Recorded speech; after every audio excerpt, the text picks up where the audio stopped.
Bhagavatam చర్చలోకి. So ఈరోజు మనం కొత్త అధ్యాయాన్ని ఆరంభించబోతున్నాము. సో ఈ అధ్యాయం వచ్చేసి 3వ స్కందంలో 27వ అధ్యాయం. చాలా ముఖ్యమైన అధ్యాయం. ఇందులో ఎన్నో విషయాలు మనం చర్చించుకుంటాము. ముఖ్యంగా ఇక్కడ ఇప్పుడు ఈ భౌతిక ప్రకృతి నుంచి, భౌతిక ప్రపంచం నుంచి ముక్తి లభించుకోవడానికి ఒక మార్గం జ్ఞానయోగ మార్గం, జ్ఞానయోగ భక్తి మిశ్ర మార్గం. సో ఒకటి శుద్ధ భక్తి ఉంటుంది, ఇంకోటి కొంచెం జ్ఞాన మిశ్ర భక్తి గురించి ఇక్కడ మనకి ఈరోజు ఈ యొక్క అధ్యాయంలో మనం చర్చించుకుంటాము. ఒక జ్ఞానయోగి చేయవలసిన సాధన, ఆ చేయడం ద్వారా ఎటువంటి లక్షణాలను ఆయన అర్జించుకొని తద్వారా ఇంకా ఏం చేస్తే అతను ఎలా ముక్తిని పొందగలడు అనే విషయాలు ఈ యొక్క అధ్యాయంలో చర్చించుకుంటాము. సో ఈరోజు అందులో భాగంగా కొన్ని విషయాలు మనం చర్చించుకుందామంట.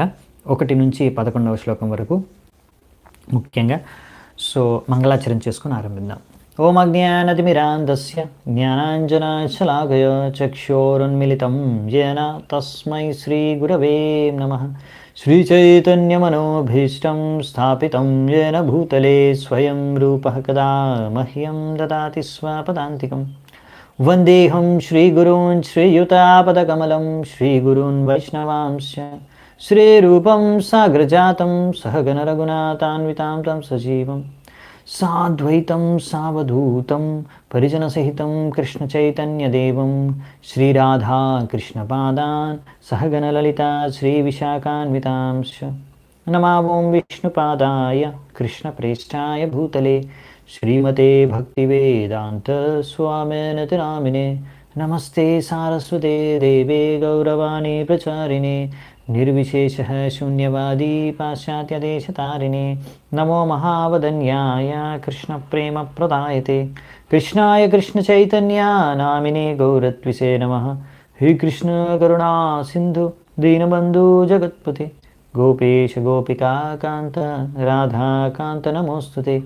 తప్త కాంచన గౌరాంగీ రాధే వృందావనేశ్వరి వృషభానుసుతే దేవి ప్రణమామి హరిప్రియే. నీలాచల నివాసాయ నిత్యాయ పరమాత్మనే బలభద్ర సుభద్రాభ్యాం జగన్నాథాయ తే నమః. వాంఛాకల్పతరుభ్యశ్చ కృపా సింధుభ్యవ చ పతితానాం పావనేభ్యో వైష్ణవేభ్యో నమో నమః. జయ శ్రీకృష్ణ చైతన్య ప్రభు నిత్యానంద శ్రీ అద్వైత గదాధర శ్రీవాసాది గౌరభక్తవృంద. హరే కృష్ణ కృష్ణ కృష్ణ హరే హరే హరే రామ రామ రామ హరే హరే. హరే కృష్ణ. మొదటి శ్లోకం కపిలముని చెప్తున్నారు. శ్రీ భగవానువాచ ప్రకృతిస్థోపి పురుషో నాజ్యతే ప్రాకృతైర్గుణైః అవికారాత్ అకర్తృత్వాన్ నిర్గుణత్వా జలార్కవత్.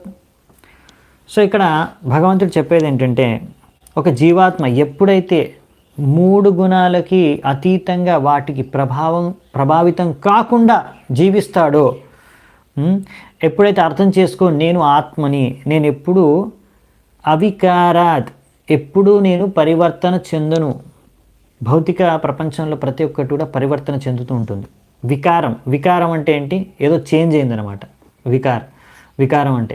అవికారాత్ అంటే ఎప్పుడు ఏమాత్రం మార్పు చేర్పు జరగదన్నమాట. ఆత్మలో ఎప్పుడు మార్పులు జరగవు, అవునా? ఆత్మ ఎప్పుడు నశించిపోదు. మన శరీరం మారుతూ ఉంటుంది కానీ ఆత్మ మారదు.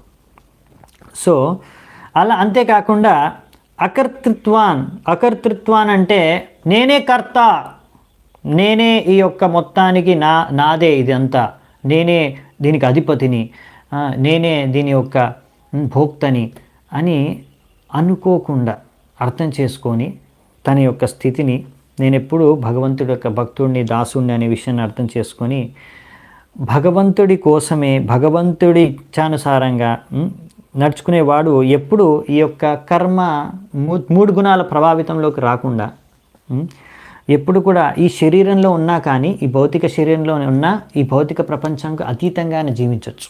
ఏ కర్మ బంధనంలో అతను బందీ కాకుండా. ఎలాగా అంటే ఉదాహరణ ఇచ్చారు ఇక్కడ. ఎలాగంటే నిర్గుణత్వా జలార్కవత్. అర్క అంటే సూర్యుడు. జలంలో సూర్యుడి యొక్క జలార్కవత్, జలంలో సూర్యుడి యొక్క ప్రతిబింబం పడ్డా కానీ నిర్గుణత్వాత్, ఎటువంటి ఈ యొక్క జలం యొక్క లక్షణాలు సూర్యుడిలో మీకు కనిపించవు. అంటే ఇప్పుడు జలంలో ఏదైనా పడిందనుకోండి, అంటే మామూలుగా తడిచిపోతుంది, లేదా జలం చేత ప్రభావితం అవుతుంది. కానీ సూర్యుడు ఎంతసేపు ఆయన కిరణాలు జలాలపైన పడ్డా, సూర్యుడి ప్రతిబింబం జలం పైన పడ్డా కానీ జలాల ద్వారా ఆయన ప్రభావితం అవ్వడు. సూర్యుడు ఏమాత్రం కూడా ఆయన తడిచిపోడు నీళ్ళతో. సో ఆయన ఎప్పుడు సూర్యుడు ఆ జలాలకు అతీతంగానే ఉంటాడు. చూస్తుంటే ఎప్పుడు సూర్యుడికి జలాలతో సంపర్కం ఉన్నట్టే ఉంది, కానీ ఆయన ఆ సూర్యుడు జలాలకు అతీతంగానే ఉన్నాడు. అలాగే ఒక వ్యక్తి కూడా ఈ శరీరంలోనే జీవించిన ఒక భక్తుడు అన్నవాడు, ఒక ముక్తి చెందాలనుకున్నవాడు ఈ భౌతిక ప్రపంచం నుంచి. సో అటువంటి భక్తుడు కూడా ఈ భౌతిక ప్రపంచంలో ఉన్నా కానీ ఈ భౌతిక ప్రపంచానికి అతీతంగా ఎప్పుడైతే బతకగలుగుతాడో అప్పుడు అతను ఆధ్యాత్మిక ప్రపంచంలో ఉన్నట్టే లెక్క. అదే విషయాలు ఇక్కడ చెప్పారనమాట మనకి. సో అది ఎప్పుడు సంభవం అంటే మనం ఎప్పుడు అర్థం చేసుకొని కృష్ణుడే అన్నిటికీ ఈశ్వరుడు, పరమేశ్వరుడు కృష్ణుడు, ఆయనే భోక్త, అన్నీ ఆయన కోసమే, అన్నీ ఆయనకే అర్పించాలి అనే విషయాన్ని అర్థం చేసుకొని మనం జీవించినప్పుడు స ఏష యర్హి ప్రకృతేర్గుణేష్వభివిసజ్జతే అహంక్రియా విమూఢాత్మా కర్తాస్మిత్యభిమన్యతే. కానీ అలా కాకుండా ఎప్పుడైతే ఒక జీవాత్మ ఈ 3 గుణాల యుక్తమైన ఈ యొక్క ప్రకృతి యొక్క మోహమాయ ప్రభావితమై ఎప్పుడైతే ఒక వ్యక్తి అహంకారంతో నిండి తన శరీరమే తను అనుకొని, శరీరానికి సంబంధించినవే తనవి అన్నీ అనుకొని జీవించే వ్యక్తి, అలా భౌతిక కార్యాల్లో నిమగ్నమైపోయి జీవించే వ్యక్తి, అహంకారంతో జీవించే వ్యక్తి, ఇంకా నేనే అధిపతిని, ఇదంతా కూడా నేనే కర్త, ఎలాగైతే మనకు భగవద్గీతలో కూడా శ్లోకం వస్తుందో, ప్రకృతే క్రియమానాని గుణై కర్మాని సర్వశః అహంకారా విమూఢాత్మ కర్తాహం ఇది మన్యతే. అతను మూర్ఖుడు, ఆ వ్యక్తి అలా కర్మబంధనాల్లో పడిపోతాడు. ఎవరు? ఈ వ్యక్తి ప్రకృతి యొక్క గుణాల ప్రభావితంతో ఆ వ్యక్తి పనిచేస్తున్నాడు. ఆ ప్రకృతి గుణం ఎలా ప్రేరేపిస్తే ఆ వ్యక్తి అలా పనిచేస్తున్నాడు. అనుకుంటాడు నేను స్వతంత్రుణ్ణి, నేను భోక్తను అని, కానీ ఆ భ్రమలో జీవిస్తున్నాడు. కానీ అతను పనిచేసేది ప్రకృతి యొక్క ప్రభావంలో. ఎలాగైతే ఒక వ్యక్తి, ఒక ఉదాహరణకు చెప్తున్నాను, కొంతమంది సిగరెట్కి బాగా అలవాటు పడిపోతారనమాట. వాళ్ళు స్టైల్గా సిగరెట్ తాగి, చూడు నేను సిగరెట్ తాగుతున్నాను, ఎంత గొప్ప, చాలా గ్రేట్, నేను సిగరెట్ తాగుతాను, నువ్వు తాగలుగుతావు, నువ్వు తాగలేవు, నేను సిగరెట్ తాగలుగుతున్నా. అప్పుడు వాళ్ళు అనుకుంటాను చాలా గొప్ప, నేను హీరోని అనుకుంటారు సిగరెట్ తాగుతున్నాడు వ్యక్తి. కానీ పాపం తెలివైన వాడు అర్థం చేసుకోగలడు, అతను బానిస అయిపోయాడు సిగరెట్కి. అటు సిగరెట్ ఒక బానిస, సిగరెట్ తాగలేక బతకలేడు, అందుకే సిగరెట్ తాగుతున్నాడు. అదే మనం భక్తులము సిగరెట్ తాగకుండా కూడా బతకగలం హాయిగా, మన బుర్ర సరిగ్గా పనిచేస్తుంది సిగరెట్ తాగకుండా. కానీ చాలామందికి సిగరెట్కి అలవాటు పెట్టిపోయిన వాళ్ళకి సిగరెట్ తాగలేదనుకోండి తలకాయ వస్తుందన్నమాట, బుర్ర పనిచేయదనమాట. ఇంకా సిగరెట్ తాగాల్సిందే, లేకపోతే వాళ్ళు జీవించలేరన్నమాట. ఎందుకంటే వాళ్ళు సిగరెట్ యొక్క బానిస, సిగరెట్కి బందీ అయిపోయారు. అలాగే వ్యక్తులు ఇక్కడ 3 గుణాలకు బందీ అయిపోయి రకరకాల కార్యాలు చేస్తున్నారన్నమాట. అందుకనే రకరకాల కార్యాలు చేయడం, రకరకాల మనోవేదనకు గురవడం, ఇవన్నీ కూడా జరుగుతాయి. రకరకాల కష్టాలని భోగించడం, రకరకాల కర్మ ఫలితాలని భోగించడం అనేది జరుగుతుందన్నమాట. సో ఈ విధంగా అందుకని ఎప్పుడైతే అర్జునుడు కూడా అలా ఆలోచించుకొని నేనే కర్త, నేను వీళ్ళందరినీ చంపేస్తే నాకు పాపం తగులుతుంది, నేను నరకానికి వెళ్తాను, ఇవన్నిటికీ నేను కారణం అవ్వాలా అని అనుకుంటున్నప్పుడు, అందుకే నేను యుద్ధం చేయను అని అర్జునుడు అంటే, కృష్ణుడు అందుకే అన్నాడు, నీ ధర్మము క్షత్రియ ధర్మము, క్షత్రియ ధర్మాన్ని నెరవేర్చాలి, ధర్మాన్ని రక్షించాలి, దానికి నువ్వు వీళ్ళందరినీ వధించాలి, ఇది నా ఆజ్ఞ, నా సంతుష్టి కోసం నువ్వు యుద్ధం చేయి, తద్వారా నువ్వు ఏ పాపకర్మాలు నీకు తగలవు, నువ్వు ఎంతమందిని వధించినా కానీ యుద్ధంలో నీకు ఏమాత్రం పాపం తగలదు, నువ్వు ఇన్ని కార్యాలు చేసినా కానీ నీకు ఏ మాత్రం దాని యొక్క రియాక్షన్ నీ వైపు ఏం రాదు. సో అది కృష్ణుడు చెప్పాడు ఆయనకి, నువ్వు నా సంతుష్టి కోసం నీ కార్యాన్ని, ధర్మాన్ని నెరవేర్చని. సో ఇది అసలైన ధర్మం, భగవంతుడి యొక్క ఆదేశానుసారంగా మనం జీవించడం. సో అలా అప్పుడు మనం ముక్తులం, ఈ కర్మబంధంలో మనము బందీ అవ్వమన్నమాట. లేకపోతే మనం అనుకుంటున్నాం నేను ఇచ్చేస్తున్నాను, వచ్చేస్తున్నాను, కానీ దానివల్ల మనం బందీ అయిపోతున్నాం. ఎందుకంటే ఆ ఫలాల్ని భోగించాలనే ఆసక్తితో ఇంకా ఇంకా ఇంకా కర్మలు చేస్తూ ఆ ఫలాల్ని భోగించడానికి మళ్ళీ జన్మెత్తడం, అలా కర్మబంధంలో ఆ జన్మ చక్రంలో, జన్మ మృత్యు జరావ్యాధి చక్రంలో మనం బందీ అయిపోతున్నాం అన్నమాట. సో ఇదే ఒక బద్ధాత్మ, ఒక ముక్తాత్మకి తేడా అన్నమాట. ఒక ముక్తజీవి కూడా ఈ భౌతిక ప్రపంచంలోనే ఉండొచ్చు, భౌతిక శరీరంలోనే ఉండొచ్చు, కానీ ఆయన చేతన అనేది వేరు ఉంటుంది. ఇప్పుడు అర్జునుడు కూడా యుద్ధం చేస్తున్నాడు, దుర్యోధనుడు కూడా యుద్ధం చేస్తున్నాడు. తేడా ఏంటంటే ఇద్దరు యుద్ధం చేస్తున్నారు. కృష్ణుడి కోసం అర్జునుడు యుద్ధం చేస్తున్నాడు, దుర్యోధనుడు ఇక్కడ రాజ్యం దొరికితే నాకు నేను భోగించుకోవచ్చు అనే ఉద్దేశంతో యుద్ధం చేస్తున్నాడు. సో అదే అన్నమాట ఒక భౌతిక ప్రపంచంలో ఒక ముక్తజీవి, బద్ధజీవికి, ఒక భక్తుడికి, అభక్తుడికి తేడా. తేన సంసార పదవీం అవశోభేతి అనివృతః ప్రసంగికై కర్మదోషై సన్మిశ్రయోనిషు. అదే ఇక్కడ చెప్తున్నారన్నమాట. ఈ విధంగా ఒక వ్యక్తి బద్ధాత్మ రకరకాల కర్మలు చేస్తూ దాని ప్రకారంగా రకరకాల జీవరాశుల యొక్క శరీరాల్ని ధరిస్తూ ఎన్నో జన్మలు ఎత్తుతూ ఉంటారనమాట. ఇలా తిరుగుతూనే ఉంటారనమాట. ఇంకా ఒక్కొక్కసారి మంచి కర్మలు చేస్తే మంచి జన్మ దక్కుతుంది, మంచి శరీరంలో స్వర్గలోకానికి కూడా వెళ్ళొచ్చు. ఒకవేళ పాపకర్మలు చేస్తే నరకానికి వెళ్తారు. లేకపోతే ఏ కుక్కో పిల్లో, లేకపోతే ఎటువంటి నిమ్న జాతుల్లోనో, లేకపోతే అటువంటి ఎన్నో కష్టపూరితమైన జీవితం శరీరాల్లో జన్మ అనేది దక్కుతుందనమాట. ఎందుకు అంటే ఇలా మీరు ఏ కర్మలన్నా చేయండి, సద్ అసద్ యోనిషు. సో ఒక్కొక్కసారి మంచి, ఒక్కొక్కసారి చెడు శరీరాలు, జీవితాలు లభిస్తాయి వ్యక్తికి. ఎందుకంటే అన్ని కర్మలు, పాపకర్మలు, పుణ్యకర్మలు, అన్ని కర్మల్లో దోషం ఉంది, కర్మదోషం అనేది ఉంది. నువ్వు పుణ్యకర్మ చేసుకున్నా దాన్ని భోగించడానికి మళ్ళీ జన్మెత్తాలి, పాపకర్మ చేసుకున్నా దాన్ని భోగించడానికి మళ్ళీ జన్మెత్తాలి. సో ఈ దోషాలు ఉన్నాయన్నమాట. అందుకనే ఒక వ్యక్తి ఎంత గొప్ప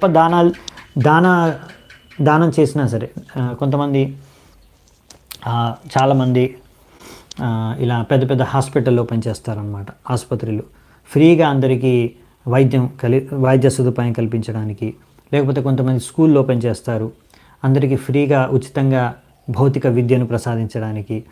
ఇలా ఈ విధంగా ఎన్నో రకాల భౌతిక సామాజిక కార్యక్రమాలు, దానాలు చేస్తూ ఉంటారు జనాలు. సో ఇవన్నీ కూడా కర్మ దోషాలు.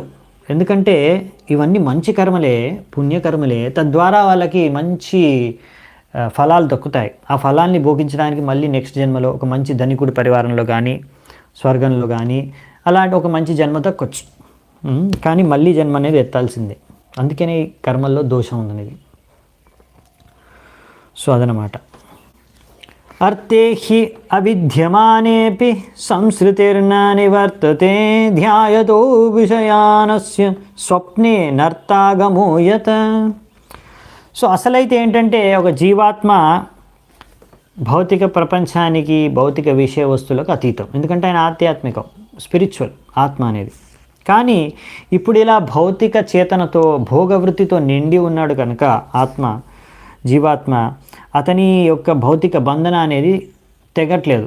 ఈ భౌతిక జగత్తులోనే తిరుగుతూనే భ్రమిస్తూనే ఉన్నాడు అనమాట. ఎలాగైతే ఇంకా దాని యొక్క ఫలాల్ని భోగిస్తూనే ఉన్నాడు. ఎలాగైతే ఒక వ్యక్తి స్వప్నంలో ఎన్నో విషయాలు చూస్తుంటాడు. స్వప్నే అనర్థోగమోప్యత. స్వప్నంలో ఎన్నో రకాల అనర్థాలని వస్తూ ఉంటాయి. అంటే ఎన్నో రకరకాల స్వప్నాలు వస్తుంటాయి. చెడు స్వప్నాలు, భయంకరమైన స్వప్నాలు, మంచి ఏ స్వప్నం వచ్చినా ఆ స్వప్నం యొక్క ఫలితాలని అనుభవిస్తాడు వ్యక్తి స్వప్నంలోనే. కొంతమంది స్వప్నంలోనే నిద్రలోనే చెమటలు పట్టేస్తాయి అనమాట. ఏదో ఆ స్వప్నంలో ఏం చూశారో భయంకరమైంది. సో ఆ స్వప్నంలో చూసే విషయాల ద్వారా, ఆ స్వప్నంలో జరిగే కళల ద్వారా కూడా వాళ్ళ శరీరాల్లో, వాళ్ళ మనస్సులో, చేతనలో దాని యొక్క ప్రతిక్రియ అనేది కనిపిస్తుంది అనమాట. అనుభవిస్తారు వాళ్ళు అన్ని రకాల కష్టాలని కూడా.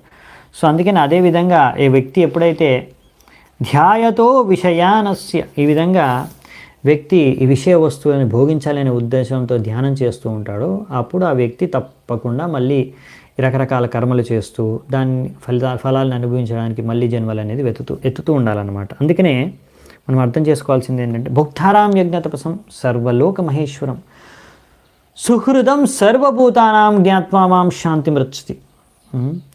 సో అందుకనే ఇక్కడ మనం అర్థం చేసుకోవాల్సింది ఏంటంటే భగవంతుడు భోక్త. ఇది అందరికీ ఇప్పటివరకు చాలాసార్లు మనం చర్చించుకున్నాము. భగవంతుడే సర్వలోక మహేశ్వరుడని. ఇక్కడ ఇంకో పాయింట్ ప్రభుపాద స్ట్రెస్ చేస్తాడు, సుహృదం సర్వభూతానం. భగవంతుడు అందరికీ సుహృదుడు అంటే అసలైన సుహృదుడు, అసలైన శ్రేయోభిలాషి అంటే భగవంతుడే. అందరికన్నా పెద్ద శ్రేయోభిలాషి అంటే భగవంతుడి యొక్క శుద్ధ భక్తులు మాత్రమే. ఎందుకంటే భగవంతుడు మాత్రమే అసలైన మేలు చేయగలడు ఎవరికైనా. శుద్ధ భక్తులు మాత్రమే అసలైన మేలు ఏ సాధారణ బద్ధ జీవికైనా చేయగలరు. అసలైన మేలు ఏంటంటే బద్ధావస్థ నుంచి ముక్తావస్థానికి తీసుకువెళ్ళడం. అది అసలైన మేలు. ఎందుకంటే అన్ని కష్టాలని బద్ధావస్థలో ఉన్నందుకే. అవునా? సో అందుకనే ఒక వ్యక్తి తన చేతనను ఏంటంటే కృష్ణ భావనామృతం చేసుకోవాలన్నమాట. సో ఇది అసలైన మేలు ఎవరికైనా మనం చేయగలిగేది. అసలైన మేలు ఎవరికైనా మనం చేయగలిగేది అంటే వాళ్ళని కృష్ణుడితో మళ్ళీ కలపడం, కృష్ణ చైతన్యం వాళ్ళ హృదయాల్లో జాగృతం చేయడం. సో చాలామంది కూడా ఎన్ని రకాల దాన కార్యాలు, సామాజిక కార్యాలు, దాన ధర్మాలు చేస్తూ ఉంటారు. ఏం ఆలోచించంటే మేము ఈ యొక్క సమాజానికి మేలు చేద్దామని, వారి జీవితాన్ని బాగుపరుస్తామని. కానీ మీరు ఇటువంటి సమాజ సేవలు చేయడం ద్వారా వారు ఎప్పుడు ఈ కర్మబంధాల నుంచి ముక్తులు అవ్వలేరు. అందుకనే ఇటువంటి సేవలు మీరు చేసి కూడా వారికి అసలైన మేలుని మీరు సమకూర్చలేరు. అందుకనే మీరు అసలైన శ్రేయోభిలాషిగా ఎప్పుడు మారలేరు వాళ్ళకి. ఆ విషయాన్ని మనం అర్థం చేసుకోవాలి. అతయేవ శనైశ్చిత్తం ప్రసక్తం అసతాంపతి భక్తి యోగేన తీవ్రేణ విరక్త్యాచనయేద్వశం. కపిలముని అంటున్నారు ఏమని? అందుకనే ప్రతి ఒక్క బద్ధ జీవాత్మ యొక్క కర్తవ్యం ఏంటంటే తన అశుద్ధ చేతనను ఏదైతే ఇప్పుడు భౌతిక ఆసక్తి పట్ల, భౌతిక భోగవృత్తి పట్ల నిమగ్నమై ఉందో ఆ చేతనను తీవ్రమైన భక్తి యోగేన తీవ్రమైన భక్తితో శుద్ధపరచుకోవాలి. ఎలా? విరక్త్యా చనయాద్వశం. ఈ భౌతిక వస్తువుల పట్ల విరక్తి సంపాదించుకొని మనస్సుని, ఇంద్రియాలని నియంత్రించుకోగలగాలి. అది ఎలా అనేది కూడా మనకి నెక్స్ట్ వచ్చే శ్లోకాల్లో చెప్తారు. సో ఇంకా ఏం చెప్పారంటే ఇక్కడ మనకి ప్రభుపాల్ వారు ఒక ఉదాహరణ ఇచ్చారు విశ్వామిత్రుడిది. ఏమంటే విశ్వామిత్రుడు కూడా ఇంద్రియాలని, మనస్సుని నియంత్రించుకోవడానికి కఠోరమైన తపస్సు వేల సంవత్సరాలు చేసినా కానీ మేనక వచ్చినప్పుడు ఆమె ప్రలోభానికి ఆయన ఇంద్రియాలు, మనస్సు ఆయన వశంలో ఉండకుండా లొంగిపోయాయి ఆమె ప్రలోభానికి. సో ఆయన ఎంత కఠినంగా ప్రయత్నించినా కానీ ఇంద్రియాలని, మనస్సుని వశపరుచుకోలేకపోయాడు, వశంలో ఉంచుకోలేకపోయాడు, ఆయన నియంత్రించలేకపోయాడు. ఎందుకు అంటే ఆయన ఇంద్రియాలని, మనస్సుని నియంత్రించడానికి కృత్రిమ రూపంలో ప్రయత్నిస్తున్నాడు. ఏ విధంగా మనం ఇంద్రియాలని, మనస్సుని నియంత్రించుకోగలం? ఒకటే మార్గం. ఏ విధం అంటే భగవంతుడికి భక్తి చేసుకొని, భగవంతుడి సేవలో వాటిని ఉపయోగించి మన ఇంద్రియాలని, మనస్సుని భగవంతుడి సేవలో ఉంచినప్పుడే వాటిని మనం నియంత్రించుకోవచ్చు, లేకపోతే వాటిని మనం నియంత్రించలేము.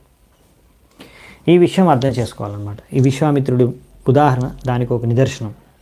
అందుకే ఇక్కడ ఏ విధంగా నియంత్రించుకోవాలని చెప్పారు. విరక్త్యా చేయద్ అన్యే వశం, మనస్సుని, ఇంద్రియాలని అంత వశపరచుకోవాలని. కానీ ఎలా? భక్తి యోగేన తీవ్రేణ, అన్ని భక్తి యోగం ద్వారానే సంభవం.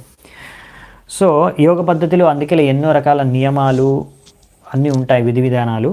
యమాదిభిర్యోగపతైర్ అభ్యసాన్ శ్రద్ధయాన్వితః మయి భావేన సత్యేన మత్కథాశ్రవణేన చ. సో అందుకనే ఇక్కడ ఏం చెప్తున్నారంటే కపిలముని, ఈ విధంగా యోగ పద్ధతిలో అన్నిటిని ఎలా నియంత్రించుకుంటాం, మనస్సుని, ఇంద్రియాలని నియంత్రించుకుని ఎలా శుద్ధభక్తి చేసుకోగలమంటే మొట్టమొదటిది, ముఖ్యమైనది మత్కథ శ్రవణేన చ, నా కథను శ్రవణం చేసి. అవునా? మన భక్తి మార్గంలో కూడా మొట్టమొదటిది ఏంటి? శ్రవణం, కీర్తనం, స్మరణం. అవునా? మొట్టమొదటి స్టార్ట్ అయ్యేది శ్రవణం. సో ఇదే ఇక్కడ కపిలముని చెప్తున్నారు కి నా గురించి మీరు వినాలి. మత్కథ శ్రవణేన చ. సో ఈ విధంగా అంటే అండ్ ఇంకా కీర్తన చేయాలి, శ్రవణం, కీర్తన ఇవన్నీ చేయాలి. సో ఇక్కడ యోగ పద్ధతిలో రకరకాల అష్టాంగ యోగ పద్ధతిలో 8 స్థాయిలు ఉంటాయి. అవన్నీ మళ్ళీ మనం వచ్చే అధ్యాయంలో చూసుకుందామంటే మళ్ళీ వస్తున్నప్పుడు. కానీ ఈ అధ్యాయంలో ఇప్పుడు మనకి ఇచ్చింది ఏంటంటే ఈ విధంగా సరైన భావనతో, చేతనతో మనము భగవంతుడి యొక్క శ్రవణ కీర్తన చేయాలి అని. సో ఈ విధంగా మనము చేస్తే యోగ పద్ధతిలో కూడా మనము ఎంతో సులువుగా ఈ భక్తి యోగ పద్ధతి ద్వారా మన మనస్సు, ఇంద్రియాలని నియంత్రించుకోవచ్చు. ఇక్కడ మనకి నెక్స్ట్ ఈ చెప్పే దాంట్లో జ్ఞానయోగం గురించి కూడా చెప్తున్నారు. కొంచెం జ్ఞానయోగం గురించి చెప్తారు, మళ్ళీ వస్తుంది ఇప్పుడు వచ్చే శ్లోకాల్లో కూడా, వచ్చే అధ్యాయాలు, ఈ మొత్తం అధ్యాయంలో. సో ఇక్కడ మనము ప్రభుపాల్ వారు అందుకే రాస్తున్నారు, మనము ఇలా ముక్తి సంపాదించుకోవడానికి జ్ఞానయోగం కూడా ఒక మార్గం ఉంది. కానీ అన్ని ఏ యోగ పద్ధతిని అనుసరించినా అంతిమంగా భక్తికి చేరుకోవాల్సిందే. అందుకని భక్తి అనేది ఏంటంటే డైరెక్ట్. మీరు ఎన్నో రకాల, ఇప్పుడు అష్టాంగ యోగలో చూస్తాం, ఎన్నో రకాల ఆసనాలు, ప్రాణాయామం, ఇంకా ఇవన్నీ యమ నియమ ఎన్నో పాటించిన తర్వాత ఒక వ్యక్తి మనస్సు ఇంద్రియాలని నియంత్రించుకోవడానికి ఇవన్నీ ప్రయాసం అనమాట. అదే భక్తి మార్గంలో డైరెక్ట్గా మనం మనస్సును ఇంద్రియాలని కోవడానికి మనకి ఇక్కడ ఒక అవకాశం ఉందన్నమాట. అదే భక్తి యోగ ఇంకా మిగతా యోగ పద్ధతులకి తేడా ఏంటంటే, భక్తి యోగ అనేది డైరెక్ట్, మిగతా యోగ పద్ధతులు ఏంటంటే కొంచెం ఇండైరెక్ట్ అనమాట. సర్వభూత సమత్వేన నిర్వైరేణ ప్రసంగతః బ్రహ్మచర్యేణ మౌనేన స్వధర్మేణ బలీయస. ఇక్కడ నుంచి మనం చూసేది ఏంటంటే రకరకాల లక్షణాలు ఏవైతే ఒక యోగి అలవర్చుకోవాలో, అది జ్ఞానయోగికి సంబంధించి ఇక్కడ చెప్తున్నారు. కానీ భక్తి యోగి, జ్ఞాన మిశ్ర భక్తి చేసేవారికి, కానీ మన భక్తి యోగులకు కూడా ఇవి మనకు చాలా అనుకూలమైన విషయాలు అన్నమాట. ఇవన్నీ కూడా మనకు వర్తిస్తాయి. అందుకే మనకు ప్రభుపాల్ వారు వీటి గురించి విస్తృతంగా రాశారు. ఫస్ట్ది సర్వభూత సమత్వేన, అందరినీ సమాన దృష్టితో చూడడం. విద్యా వినయ సంపన్నే బ్రాహ్మణి గవిహస్తిని సునీచైవ సుపాకేశ పండిత సమదర్శన. పండితుడు, అసలైన పండితుడు, విజ్ఞానుడు, విద్యావంతుడు అంటే వినయంగా ఉండడమే కాకుండా ప్రతి ఒక్కరిని, ప్రతి రకాలైన బ్రాహ్మణుడైనా సరే, ఏనుగునైనా సరే, ఒక కుక్కనైనా సరే, కుక్కను తినేవాడినైనా సరే, ప్రతి ఒక్కరిని కూడా ఒక సమాన దృష్టితో చూస్తారు. ఎందుకంటే ప్రతి ఒక్కరిలో వాళ్ళ ఆత్మను చూస్తారు. ఈ శరీరాలన్నీ శాశ్వతం కాదు, శాశ్వతమైన ఆత్మను చూసి అందరిలో ఉన్నదే ఆత్మ అనే విషయాన్ని గ్రహించి సమాన దృష్టితో చూడగలరు. అలా చూడాలి. నిర్వైర అంటే ఏమాత్రం వైరం ఎవరి పట్ల ఉండదు, ఎవరిని శత్రువులుగా భావించరు వాళ్ళు. అప్రసంగ, సో అప్రసంగ అంటే ఎంతో కనిష్టంగా, భౌతికంగా సంబంధాలు పెద్దగా పెట్టుకోరన్నమాట వ్యక్తులతో. బ్రహ్మచర్యం పాటించడం. మౌన అంటే మౌనవ్రతం పాటించడం, అంటే పనికిరాని విషయాలు, భౌతిక విషయాల గురించి చర్చించుకోకుండా భగవంతుడి విషయాలు మాత్రమే చర్చించుకోవడం. అంటే స్వధర్మేణ బలీయస అంటే మన ధర్మం ప్రకారం మనం ఏవైతే మనకు లభిస్తాయో వాటన్నిటిని కూడా, ఫలాలన్నింటినీ కూడా భగవంతుడికి అర్పించుకోవడం. స్వధర్మేణ బలీయస అంటే బలి ఇవ్వడం, అంటే అన్నీ కూడా భగవంతుడికి బలిచ్చేయడం. అంటే మా దగ్గర ఉన్న మనం ఏదైతే సంపాదిస్తున్నామో, ఏదైతే మనం అర్జిస్తున్నామో మన ధర్మం ప్రకారం వాటన్నిటినీ కూడా భగవంతుడికి అర్పించడం. యదృచ్ఛయోపలబ్ధేన సంతుష్టో, అలా మనం ధర్మానుసారంగా మన ధర్మాన్ని నెరవేరుస్తున్నప్పుడు మనకి ఏదైతే ఆ భగవంతుడు మనకు పంపిస్తున్నాడో మన దగ్గరికి, లాభాన్ని కానీ, ధనాన్ని కానీ, వస్తువుల్ని కానీ, ఏవైతే మనకి ఇస్తున్నారో, అందిస్తున్నారో అవన్నిటిని మనము స్వీకరించి, అలా యదృచ్ఛయ వస్తున్నాయో వాటిని స్వీకరించి మనము సంతుష్టించాలి. అంతేగాని లోబిగా మారకూడదు. ఇంకా ఇంకా ఇంకా ఇంకా కావాలి అనేసి లోబిగా మారకుండా అలా మన ధర్మాన్ని మనం నెరవేరుస్తూ ఉంటే మనకు కావాల్సిన భగవంతుడు పంపిస్తున్నాడు, దాంతో మనం సంతుష్టిగా ఉండాలి. మితబుక్ అంటే మనకి ఎంత అవసరమో అంతే మనము భుజించాలన్నమాట. ఇంతకన్నా ఎక్కువగా భుజిస్తే మనకు రోగాల పాలు కావచ్చు మనం. సో అవసరమైన అంత మనం ఎంత తినాలి అంటే మన శరీరం స్వస్థతతో ఉండేంత మనము భుజించాలి. తద్వారా ఏంటంటే మనం భగవంతుడికి భక్తి సేవ చేసుకోవచ్చు. సో అదనమాట. సో ఇది నెక్స్ట్ శ్లోకం కూడా నేను మీకు ట్రాన్స్లేషన్ చెప్పేస్తున్నాను. సో నెక్స్ట్ శ్లోకం స్టార్ట్ చేసేదాను. అదే యదృచ్ఛయోపలబ్ధేన సంతుష్టో ఉండాలి. మితభుక్ ముని. సో ముని కూడా ఉండాలంట, ఎప్పుడు థాట్ఫుల్గా ఉండాలి, ఎప్పుడు ఆలోచన, భగవంతుడిని ఎలా భక్తి చేసుకోవాలి, కృష్ణ భావనామృతంలో నేను ఎలా ప్రగతి సాధించాలి అనే విషయాన్ని ఆలోచిస్తూ దాని గురించి ఆలోచించడం, ప్రయత్నించడం. వివిక్త శరణ శాంతో మైత్ర కరుణ ఆత్మవాన్. తో నెక్స్ట్ వచ్చేసి వివిక్త శరణ అంటే ఇక్కడ ఏకాంతమైన ప్రదేశంలో ఉండడం అని ఇచ్చారు. కానీ మన భక్తులకి ఏంటంటే ఉద్దేశించి ఏకాంతం అంటే ఈ యొక్క భౌతిక వాతావరణం, అభక్తుల సాంగత్యంలో కాకుండా భక్తుల సాంగత్యంలో, ఆధ్యాత్మిక వాతావరణంలో నివసించడం. శాంతో అంటే శాంత, పీస్ఫుల్, శాంతితో ఉండడం. మైత్ర మిత్రత్వంతో ఉండాలి అందరి పట్ల. కరుణ, అందరి పట్ల కరుణను మనం చూపాలి. అసలైన కరుణ అంటే భగవంతుడి యొక్క విషయాన్ని ప్రచారం చేయడం. ఆత్మవాన్ అంటే మనము మన ఆత్మని మన నియంత్రణలో ఉంచుకొని దృఢంగా ఉండాలి. ఇంకా ఏమి ఇచ్చారు ఇక్కడ ఆ విధంగా. సో ఇంకా కొన్ని విషయాలు ఇక్కడ మిగతా బుక్ గురించి ఇచ్చారు, ప్రభుపాల ద్వారా రాశారు. మనం ప్రసాదం మాత్రమే స్వీకరించాలి, భక్తులము ప్రసాదం మాత్రమే స్వీకరించాలి. ఆ విధంగా కూడా మనం నియంత్రించుకోవచ్చు మన ఈ యొక్క జిహ్వాని. సో ఇంకా ఏం చెప్పారంటే కొన్ని ముఖ్యమైన విషయాలు చెప్పారు. అంటే మీకు అది అర్థం కాకపోవచ్చు కూడా, అర్థం చేసుకోవడానికి సంపూర్ణంగా మీకు విశ్వసించలేకపోవచ్చు కూడా. నేను చెప్తున్న స్టేట్మెంట్ మీకు తెలుగులో ట్రాన్స్లేట్ చేసి, ఒక వ్యక్తి ఎంతగా తనకి ఎంత డబ్బు అవసరమో దానికి అంతను పనిచేయాలి. ఎంత మనకు అవసరమో డబ్బు జీవించడానికి, తన జీవితాన్ని, తన బాధ్యతలను, తన సంసారాన్ని పోషించుకోవడానికి ఎంత డబ్బు అవసరమో అంత మాత్రమే ఆ వ్యక్తి సంపాదించాలి. ఇంకొచ్చట ప్రభుపాల ద్వారా రాస్తారు, ఎంత డబ్బు కావాలంటే అంత సంపాదించవచ్చు, దానికి ఏం ప్రాబ్లం లేదు. అదేంటి అక్కడ సంపాదించవచ్చు అన్నారు, ఇక్కడ ఇంతే సంపాదించాలంట. మీరు ఎక్కువ సంపాదిస్తే అది భగవంతుడి సేవ ఉపయోగించాలి అంతే. సో ఆ విషయం మనం అర్థం చేసుకోవాలి. ఎందుకంటే చాలామంది ఉద్దేశం ఏంటంటే, నేను ఎక్కువ డబ్బు సంపాదిస్తే దాన్ని నేనే నా కోసం ఉపయోగించుకుంటే నేను ఎక్కువ ఆనందాన్ని అనుభవించగలను కదా. ఇది మూర్ఖత్వం అన్నమాట. అసలైన మూర్ఖత్వం ఇక్కడే ఉంది. మన ప్రభుపాల ద్వారా ఇక్కడ ఏం రాశారంటే, అసలైన నిజం ఏంటంటే ప్రతి ఒక్కరూ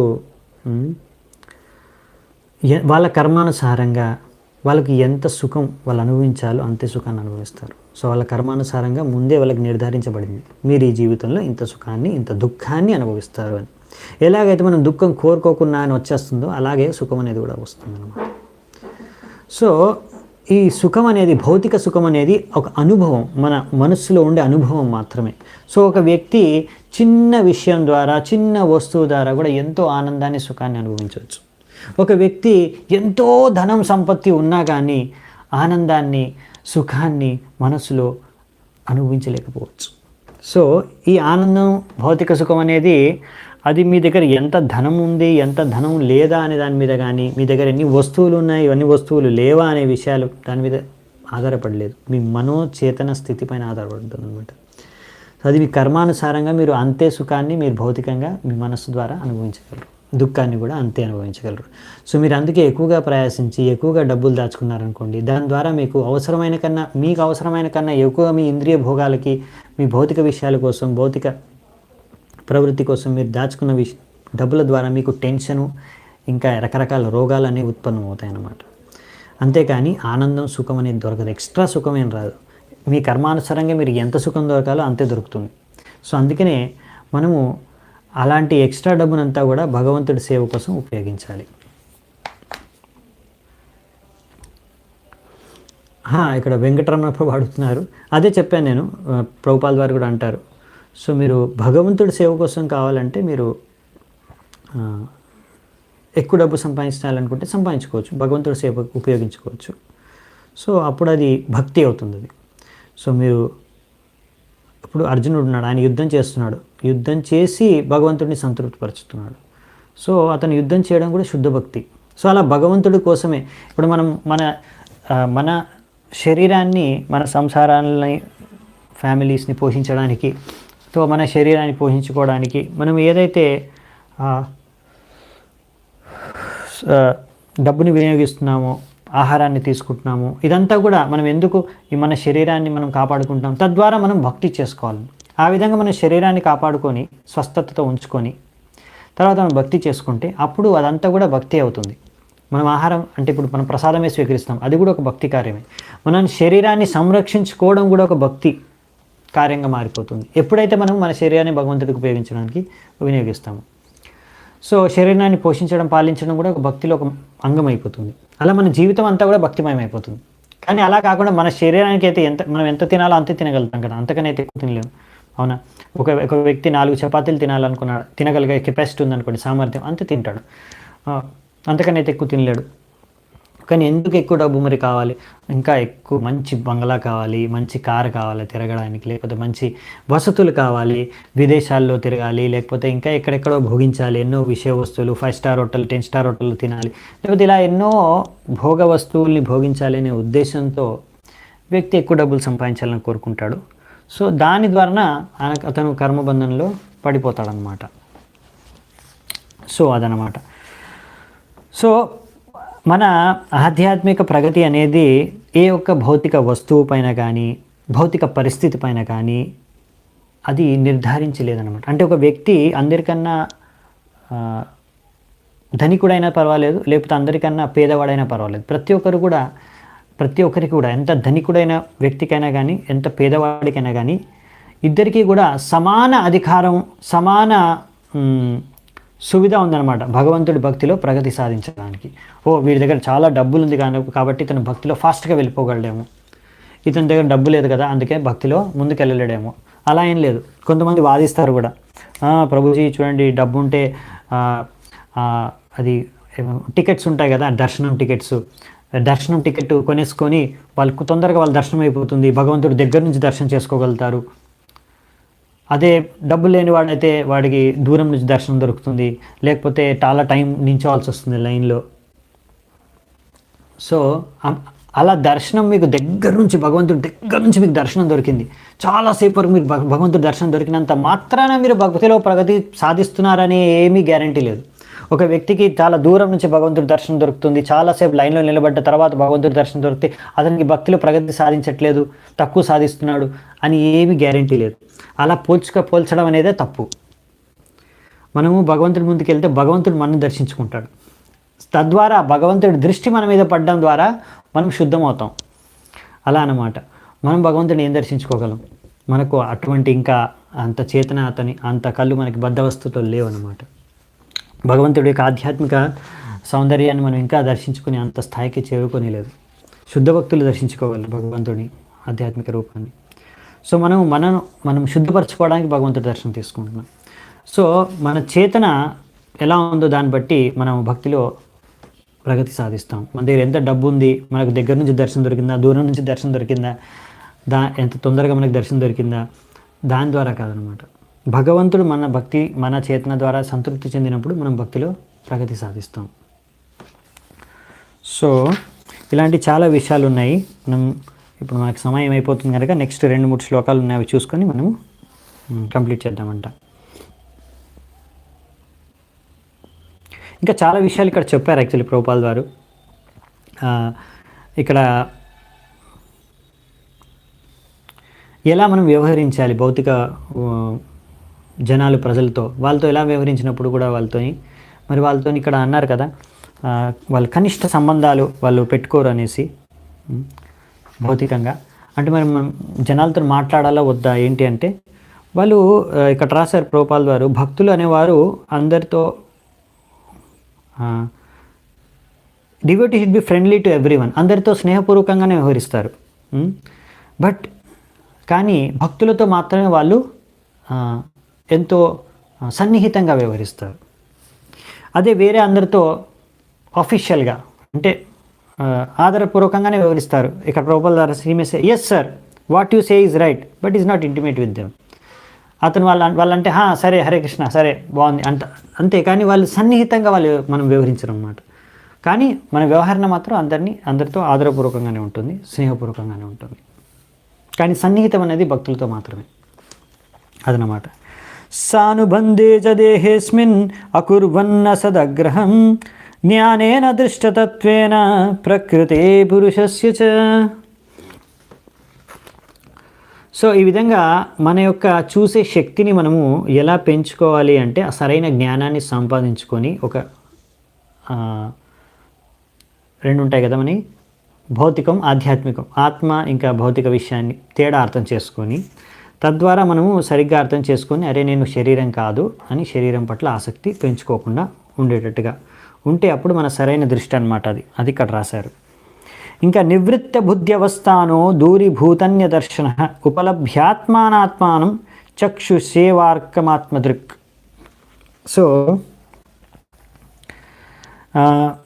ఇక్కడ ఇంకోటి రాశారు ఏంటంటే, ఇలాంటి వ్యక్తి ఎవరైతే ఇలాంటి అన్ని లక్షణాలతో, ఇలాంటి చేతనతో ఉన్న వ్యక్తి ముక్త జీవి, ఇలాంటి జ్ఞాని, ఇలాంటి వ్యక్తి అతని స్థితి ఆ విధంగా అతను ఉండి ఆధ్యాత్మిక స్థితిలో తనను తాను స్థాపించుకోగలగాలి. ఈ యొక్క భౌతిక చేతనకు అతీతంగా ఉండాలి అతను. ఈ విధంగా తను అర్థం చేసుకొని అహంకారానికి దూరంగా ఉండాలి. అతను తను తాను చూసుకోగలగాలన్నమాట. ఎలాగైతే సూర్యుడిని ఆకాశంలో మనకు కనిపిస్తుందో అలాగే తన ఆత్మను చూసుకోగలి. నేను ఆత్మ, ఇది శరీరం కాదు, దీనికి అభిన్నం అనే విషయాన్ని అర్థం చేసుకోగలగాలి. సో ఈ విధంగా ఇక్కడ మనకి రాశారనమాట. సో లాస్ట్ శ్లోకం చూసుకొని ముగిద్దామంటే ఈరోజు చర్చ. ముక్తలింగం సదా భాషం అసతి ప్రతిపద్యతే సతో బంధుం అసచక్షు సర్వానుస్యూతమద్వయం. ఒక ముక్త జీవాత్మ ఈ విధంగా భగవంతుడిని అర్థం చేసుకొని, భగవంతుడు ఆధ్యాత్మికం, ప్రతి చోట భగవంతుడు ఆయన యొక్క శక్తి ద్వారా ప్రతి చోట ప్రతి కణంలోకి ఈ భౌతిక ప్రపంచంలో కూడా ప్రవేశించాడు. పరమాత్మ రూపంలో ప్రతి ఒక్క హృదయంలో ఉన్నాడు. ఈ మొత్తం భౌతిక సృష్టికి ఆయనే ఆధారం అనే విషయాన్ని అర్థం చేసుకోవడం, ఇది ఒక ముక్తజీవి అర్థం చేసుకుంటాడు ఈ విధంగా అని ఇక్కడ రాశారు. సో ముఖ్యంగా ఇదనమాట విషయం. సో ఈరోజు ఇక్కడే విషయాన్ని మనం ముగిద్దామంట చర్చని. సో రేపటి నుంచి మిగతా విషయాలు చూద్దాం. సో చాలా చాలా ధన్యవాదాలు మీ అందరికీ. हरे कृष्ण. शिल प्रभुपाद की जय. ग्रंथराज श्रीमद् भागवतम की जय. समवेत गौरव भक्त वृंद की जय. निताय गौर जितनाथ प्रेमानंदे. हरि हरि बोल.